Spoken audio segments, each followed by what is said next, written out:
वेंग अपने सर पर हाथ रख के बेंच पर बैठा था।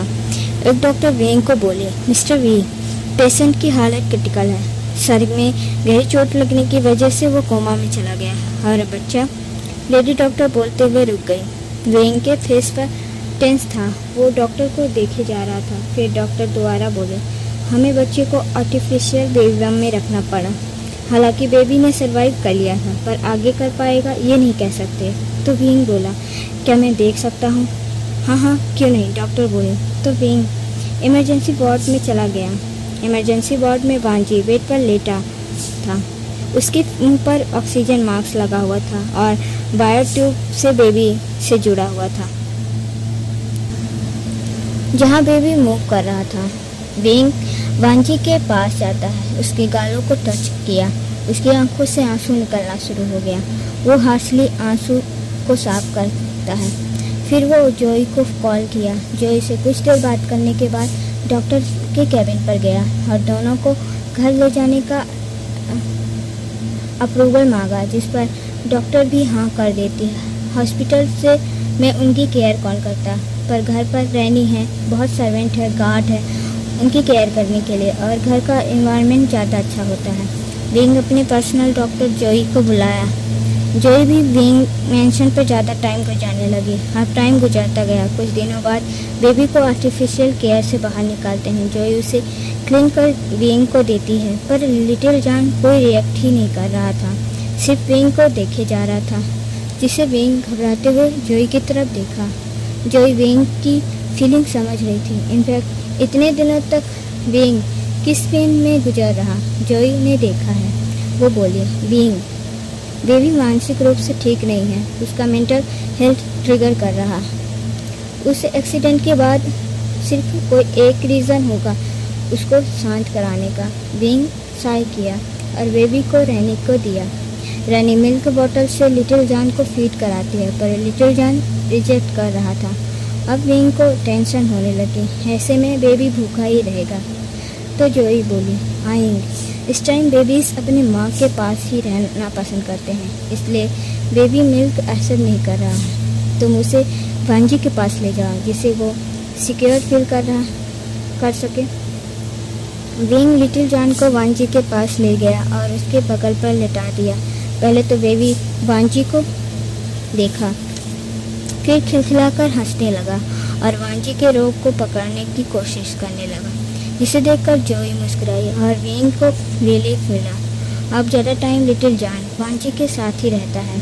अब तभी रैनी उसका अच्छे से केयर कर पाती है। जॉन का पहला वर्ड भी मम्मा था, पर वांजी जिसे सुन नहीं सकता। कभी कभी लिटिल जॉन मम्मा ब्यूटीफुल सेंटेंस को रिपीट करता है। 5 साल बाद भी वेंग उम्मीद नहीं छोड़ा था। वो कई बार वांजी से बात करता है, उसे बात करने को वांजी से कहता है, पर वो सेंसलेस इंसान कोई जवाब नहीं देता। अपने फादर को रोते देख लिटिल जॉन गुस्से में वांजी के चेस्ट पर जोर जोर से अपने छोटे छोटे हाथों से हिट करने लगा, जिससे हार्ट बीट इंक्रीज हो गई और वांजी को हॉस्पिटलाइज करना पड़ा। अब जॉन वांजी को ना पाकर रोने लगा। जो इमरजेंसी वार्ड से बाहर आने ते बोली, कांग्रेस बीइंग, तुम्हें बेटे ने अच्छा काम कर दिया। वांजी को होश आ गया। लिटिल जॉन को समझ नहीं पा रहा, तो वो जोई को सिर्फ घूरे जा रहा। उसकी आंखों पर अभी भी मोटे मोटे आंसू थे। जोई भी वेंग के हाथ से जॉन को ले लेती और मुस्कुराते हुए बोली, जाके मिल लो। वेंग जल्दी से वार्ड की तरफ भागा। वो देखा वांजी सीलिंग को देखे जा रहा था। वेंग जल्दी से वांजी को हक करता है। दोनों ही इमोशनल थे। वांजी को अपने बच्चे की याद आया तो वो पैनिक करने लगा, जिस वजह से जोई जॉन को वांजी को दे देती है। 5 साल का जॉन वांजी को देखे जा रहा था। वो वेंग की तरफ मुड़ा और कहा, मम्मा सो के उठ गई? जिस पर वेंग बोला, हाँ तुम्हारी मम्मा अब सो के उठ गई। जॉन बोला, इतना कौन सोता है बाबा? एक छोटे बच्चे को वेंग क्या समझाए, इसलिए जॉन के पूछने पर वेंग बोल दिया था कि मम्मा बीमार है, इसलिए वो सो रही। जिस पर जॉन सवाल करना बंद कर दिया। जॉन जो वांजी के लैब पर बैठा था, वो वांजी को घूरे जा रहा था और वांजी जान को देखकर पूरी तरह इमोशन था। बींग बोला, इसका नाम भी जान है, जैसा तुमने सोचा था। वांजी टेढ़ी आंखों से बींग को देखा। जान उसकी आंखों के आंसू को साफ करते हुए कहा, मम्मा ब्यूटीफुल, और वांजी को हक किया। और अब धीरे धीरे टाइम के साथ वांजी रिकवर हो गया और ज़्यादा टाइम अपने लिटिल जान के साथ ही बिताता। जान भी वांजी के पीछे पीछे कभी गार्डन में कभी किचन में घूमता, जिस वजह से जोई उसे मम्मा स्वॉय बुलाती है। जान भी बींग की तरह नकल कर वांजी को उसके नाम से बुलाने लगा, जिस पर वांजी कभी कभी इरिटेट हो जाया करता, क्योंकि ये इम्प्रॉपर लगता है, रूड लगता है। बींग उसे मना करता, पर जान जिद्दी था, लेकिन चौदह के आते वो ये सब छोड़ दिया। बींग को लगता था जान बिल्कुल वांजी पर गया है, क्योंकि वो ज़्यादातर बात वांजी से ही करता है और सबके सामने शांत रहता है, जैसे वांजी बींग के अलावा सभी को अपना कोल्ड लुक ही दिखाता है। पर बींग का ये भ्रम भी टूट गया जब जान के स्कूल से उसका शिकायत आया, जिस पर जान ने किसी लड़के को बड़ी बुरी तरह से मारा था। धीरे धीरे जान की शैतानियाँ सामने आने लगी। वो पढ़ाई के अलावा सब कुछ करता स्कूल में। फिर एक दिन जान को स्वान मिल गया। फिर क्या, वो बार भी जाना शुरू कर देता है, पर ये सब के बारे में वांजी को बिल्कुल नहीं पता था। और बींग ने देख लिया और उसने एक हार्ड पनिशमेंट दिया जान को, जिस पर वांजी बींग से एक मंथ बात ही नहीं किया।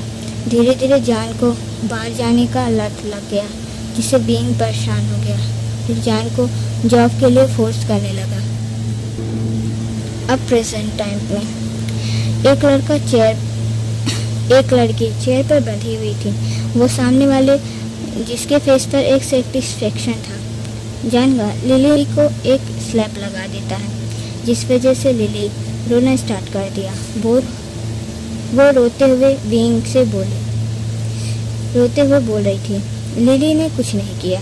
तो जान गुस्से से लिली पर चिल्लाया, जिस पर लिली डरते हुए दोबारा बोली, जान सच में लिली ने कुछ नहीं किया। जान गुस्से में वहाँ से चला जाता है। 1.5 मंथ बीत गया वहाँ, जहाँ लिली भूख से ही मर रही थी। जान उसे खाना देना ही बंद कर दिया और जान पूरी तरह डिप्रेशन रहने लगा, क्योंकि वो ईवो को ढूंढ ही नहीं पा रहा। उसने सब जगह हर कोना, इवन दूसरे शहर पर भी, लेकिन कुछ भी नहीं पता चला।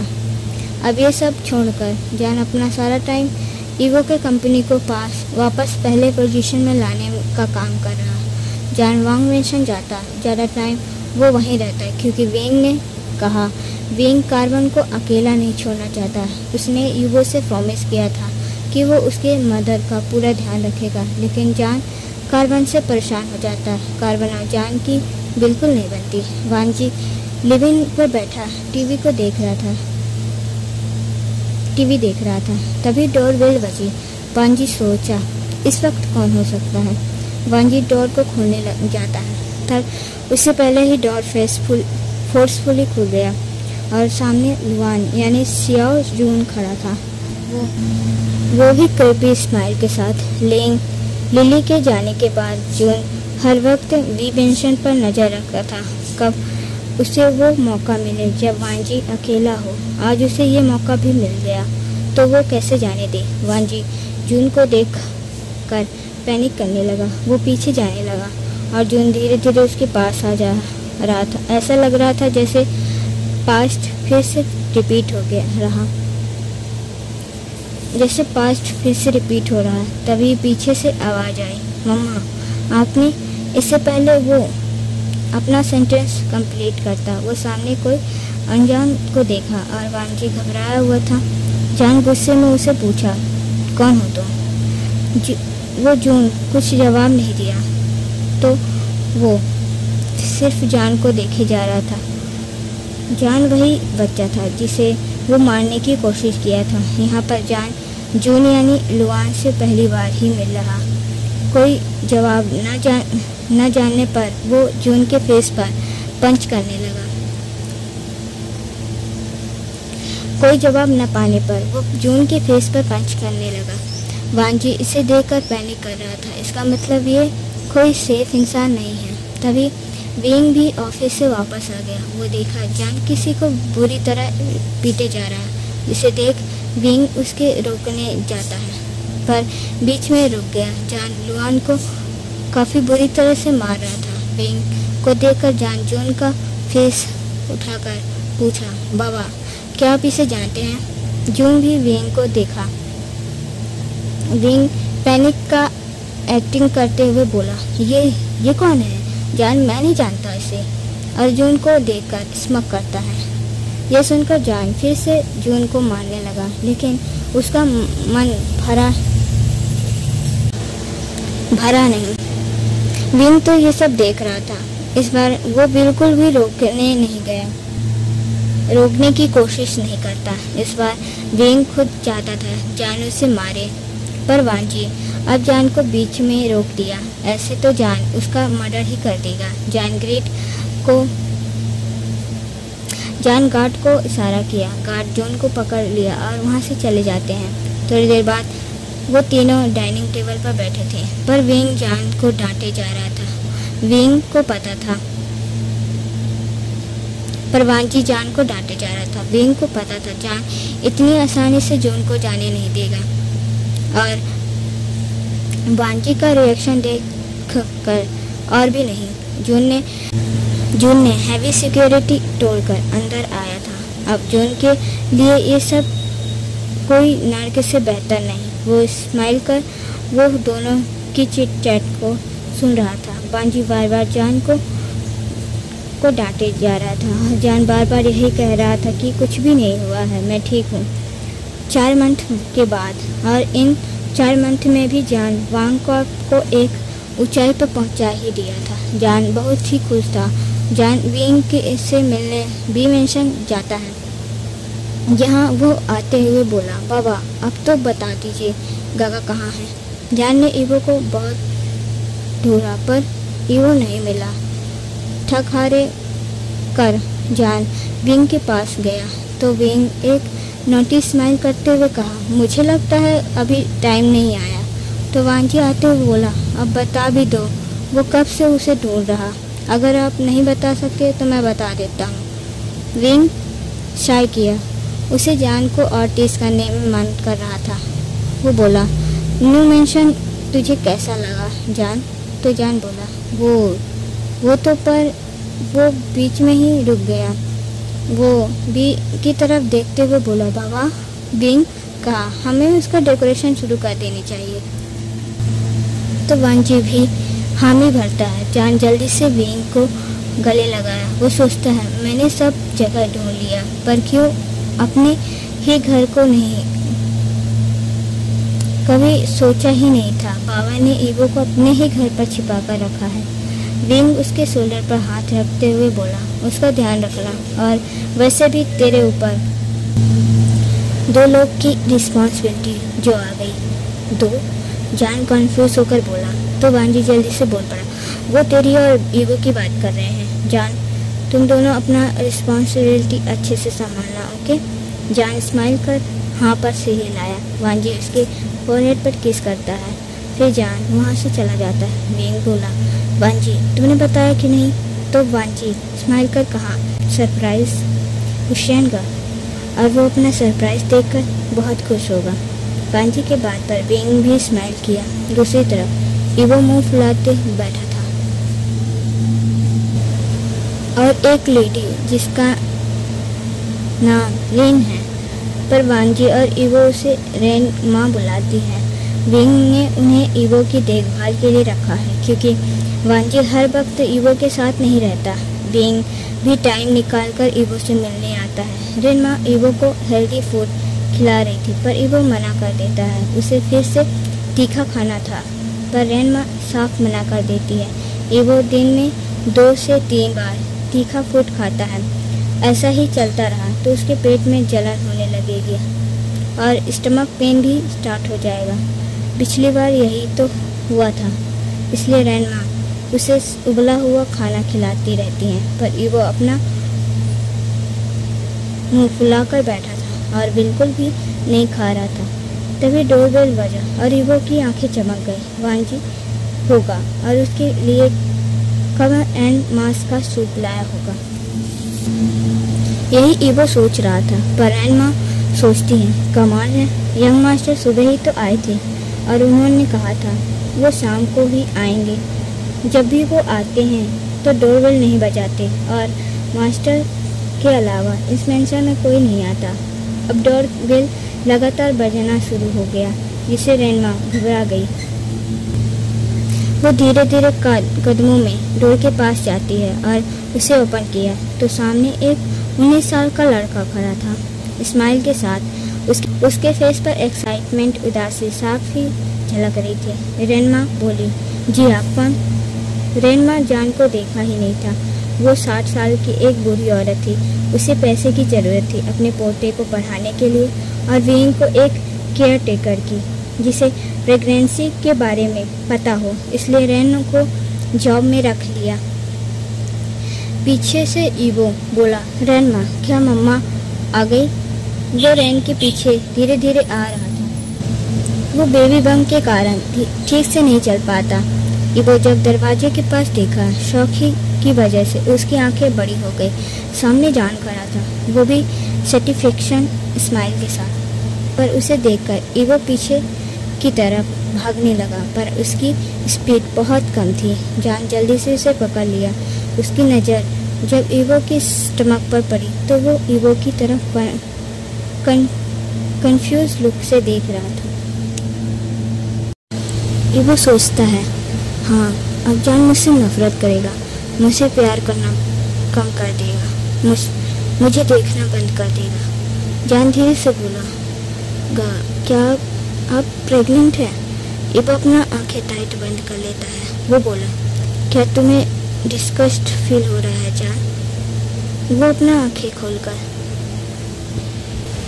जान की तरफ देखा, पर वो शॉक था।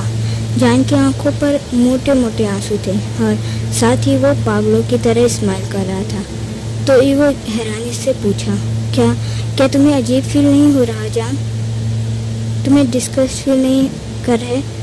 1 मिनट में जान का एक्सप्रेशन बिल्कुल चेंज हो जाता है। वो कोल्ड वॉइस में बोला, मैं क्यों डिस्कस्ड फील करूं भला? फिर वो अपना हाथ ईवो के स्टमक पर रखा। उसे बेबी का मूवमेंट फील हो रहा था। वो स्माइल करता है। जान ईवो को देखा और उसका फेस पकड़कर उसे किस करने लगा। ये सब इतना सडन हुआ कि ईवो शॉक में हो गया। फिर थोड़ी देर बाद वो किस पैक करने लगा। जान किस ब्रेक करता है। अभी भी उसने ईवो का फेस पकड़ रखा है। वो गहरी सांसें में ही बोला, तुम्हें डिस्कस्ट के बारे में नहीं सोचना गा, कभी भी ऐसा मत सोचना। तुम्हें पता है मेरी मम्मा ने मुझे बर्थ दिया है। मेरी मदर एक मेल है जिन्होंने मुझे बर्थ दिया है, इसलिए डिस्कस्ट के बारे में मैं सोच भी नहीं सकता। तुम प्रेग्नेंट हो, तुम्हें पता है, तुमने मुझे बहुत बड़ी खुशी दिया है। ईवो ने तो शौक था, वांजी भी प्रेग्नेंट हो सकता है बिल्कुल उसकी तरह। फिर ईवो को कुछ याद आया। वो जान के सर पर हिट कर बोला, ये मत भूलना जान कि मैं तुमसे बड़ा हूँ। जान पाउट बनाकर अपना सर सहला रहा था। वो ईवो के गले लगकर बोला, पर आप तो मेरे बेबी से प्रेग्नेंट होगा का? इस पर ईवो मुंह फुलाकर जान को देखा और जान जोर से हंसने लगा। तभी जान का फ़ोन बजा। उसने श्वान का कॉल था। वो पिक किया और थोड़ी देर बाद कॉल कट कर दिया। ईवो से बोला, अभी एक इम्पॉर्टेंट काम रह गया है, मैं अभी आया। फिर से वो ईवो के फोरहेड पर किस करता है और वहाँ से चला गया। दूसरी तरफ श्वान जान को डेड बॉडीज दिखाते हुए बोला, जान ये तो मर गया। पर जान के फेस पर कोई एक्सप्रेशन नहीं था। वो कोल्ड वॉइस में बोला, दोनों को फेंक दो, पर ध्यान रहे एक्सीडेंट लगना चाहिए।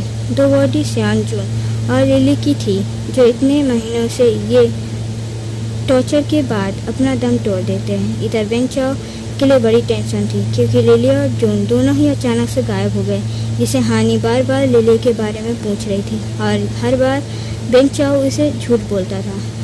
जब हानी प्रेग्नेंट हो गई थी तो वो शर्म की डर से वहाँ घर से भाग गई थी और शहर में लिली के पिता यानी लुआन को ढूंढने लगी, पर वो मिला ही नहीं। बेनचाओ ने उसे सड़क पर देखा तो उसे उठा लाया और लिली को अडॉप्ट कर लिया। बाद में जब सारी कहानी उसे पता चला तो वो लिली को जून यानी लुआन के खिलाफ इस्तेमाल करने को सोचा, पर अब दोनों ही गायब हैं, जिससे वो टेंशन है। कुछ महीने बाद ईवो ने एक बेबी बॉय को जन्म दिया, जिसका टेम्पर बिल्कुल वांची पर गया था। हालांकि वो दिखता जान की तरह था, लेकिन वो एक मॉन्क की तरह व्यवहार करता था। उन्हें इन सालों तक कार्बन और जान के बीच बिल्कुल नहीं बदला। उन दोनों के बीच आर्गुमेंट चलता ही रहता है। जान कार्बन को टीज करने का एक मौका भी नहीं छोड़ता और कार्बन पूरी तरह इरिटेट हो जाती।